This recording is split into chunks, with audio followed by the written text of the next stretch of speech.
We want to get to some breaking news right here on ARC Chattanooga as the search has ended for a Tennessee murder suspect considered armed and dangerous. Nicholas Wayne Hamlet now in custody after a staff member of a local hospital in South Carolina recognized him Sunday night.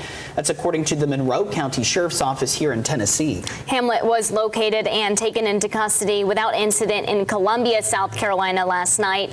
Hamlet is accused of killing Stephen Lloyd of Knoxville. We told you about this last month. Authorities in Monroe County, Tennessee said Hamlet called 911 dispatchers in Polk County saying his name was Brandon Andrade and that he had fallen off of a cliff while running from a bear. Deputies located the body of a man along the Chattanooga Skyway in Monroe County who had an ID showing his name was Brandon Andrade, but authorities later learning that it was a stolen identity that Hamlet had frequently used. The Monroe County Sheriff's Office says they would like to thank the news media for sharing Hamlet's wanted poster throughout the country. The sharing of Hamlet's wanted poster led the public, who is our most valuable resource, to act as their eyes and ears. Now, Dane, you and I covered this on ARC Chattanooga a couple times throughout the past almost month now. We know that this initially was reported in mid-October.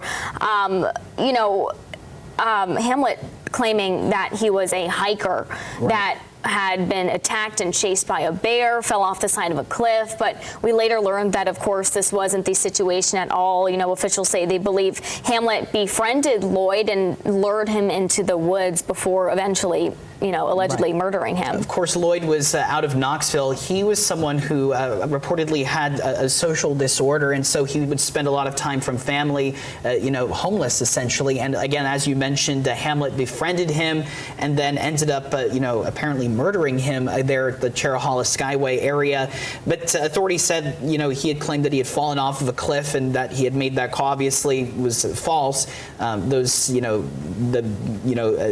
was found did not match up with that description about falling off a cliff, being, chased by a bear. Things just didn't match up, and that's why authorities really, were beginning this search. Hamlet was spotted just about a couple of weeks ago in South Carolina, and authorities had, worked to set up a perimeter search for Hamlet. They couldn't find him at the time, but now again, as we heard last night, was located and taken into custody in Columbia, South Carolina. So we'll continue to follow this. Again, Hamlet has quite the track record with law enforcement, attempted kidnapping out of Alabama, other situations with false and fake identities.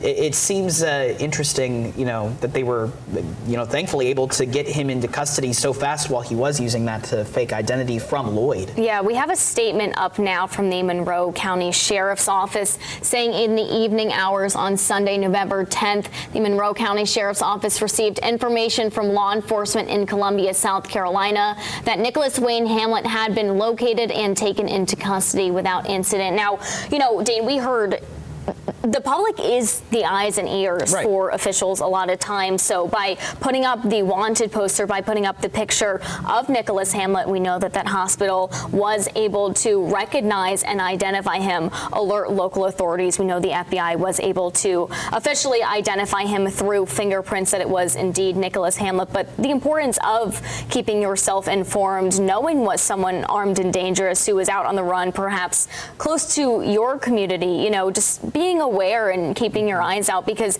it can be one bystander, one person just at work who can make the difference in catching these dangerous individuals that are out running around our communities. Now, based on our reporting, we don't necessarily know why Hamlet was at that local hospital last night to begin with. So that'll hopefully come out in some of that investigation, whether or not he had sustained injuries while he was on the run, across state lines through Tennessee and South Carolina. But we'll follow all of this and be sure to keep you updated on our website, newschannel9.com.